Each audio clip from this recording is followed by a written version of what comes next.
So from that moment, after undergoing that situation, I fell into this huge bout of depression. That's what they call it, clinical depression. Where, I just had no energy, didn't feel like doing anything. I mean, I was really, really sick. I didn't feel good after that. I was not myself. And got to the point, it was taking a toll on my family life, on everything. It just took a toll. But I always go back to that moment of what in the devil did they do to my, body? I mean, what did they do to me? And since then, I've been having little visits from the little shadow people, what happened, and just being able to predict events before they happen.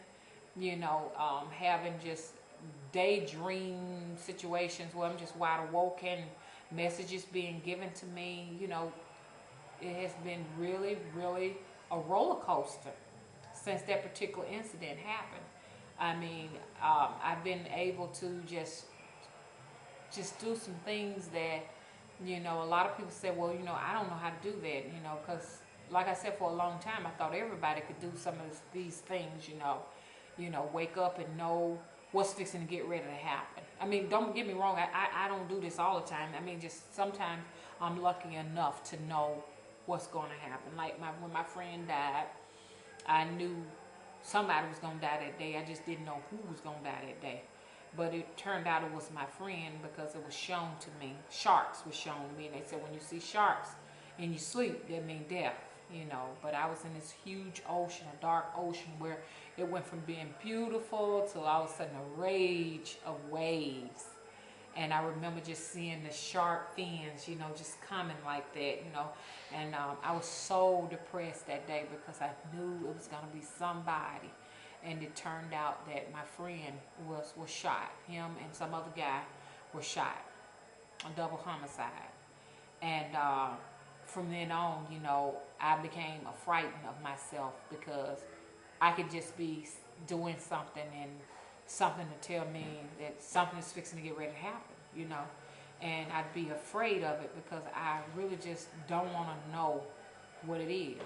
So that's why I'm still kind of shook up from seeing the owl, because I'm still having to fight with the Christian doctrine. And I said, that's the worst poison that you could ever expose people to, because when the mind wants to be free, then it can't be because of the trauma that was done to you as a child. And it should be against the law to traumatize people like that. Because now I fight with myself all the time with what's good, what's evil, And I'm finding that the truth is the lie and the lie is the truth now. It really fucks with your brain. But anyway, I just wish I can clear my brains so I can know what's going on, because I cannot get that owl off my mind. You know what I'm saying? I want to say it was. I just don't know what to say. I really don't. I mean, that's why I'm coming to you guys. Maybe you all can give me some feedback on this. I mean, I don't know. How do you all deal with situations like this? How did you recover? Like I say, I'm a recovering Christian. Like people say, I'm a recovering addict. I'm a recovering Christian. This stuff is crazy. I mean, it starts messing with your mind because, I mean, I was so heavily in the Sunday school and reading the Bible and, just wanting to learn more and more and more, and then finding out that what I've read in the Bible contradicts what I'm seeing in everyday life. I see nothing in the Bible about paranormal things like, seeing people come to me. Guys, I don't know what's going on. And then right after the owl crashed, this lady came to me, and she looked like she was 23. And what stuck out of my mind, she had beautiful blonde hair and beautiful green hazel eyes, and her baby had beautiful blonde hair, and the baby had beautiful green hazel eyes, just a copy of her. And just like I said, lo and behold, she came to me and she said she had this distressed look on her face. Could you give me a few dollars because My mom broke her back, and I'm up here, and I'm struggling, and I got to get back home. And it just took me back to all of those situations where I have all of these people coming to me primarily and asking for money. And I see all these other people out there, and they never bother them, only me. And it makes me depressed to see people in distress. You know, it really does. It does something to my spirit, and I'm working on that, y'all. I'm working on that. I hate to be giving you all my sad sob stories and stuff, but I look at her and I worry about her. I really do. And she didn't disappear. She was still there. But as I walked away and went to my car, her and her baby, they were staring at me as I went. And it was in their eyes. It was like, I need so much more. I gave them a couple of dollars, but I could see it in their eyes. We need so much more. And the baby was so cute. She said, what's your name? Mama, can I ask her what's her name? And I could tell that she cared a whole lot. Okay, but anyway, that was my experience tonight.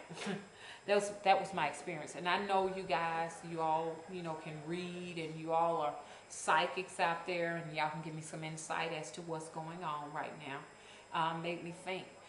There's this path that I take home, and this path that I go to get, it's like a shortcut to Walmart. I'm always in Walmart. Anyway, I noticed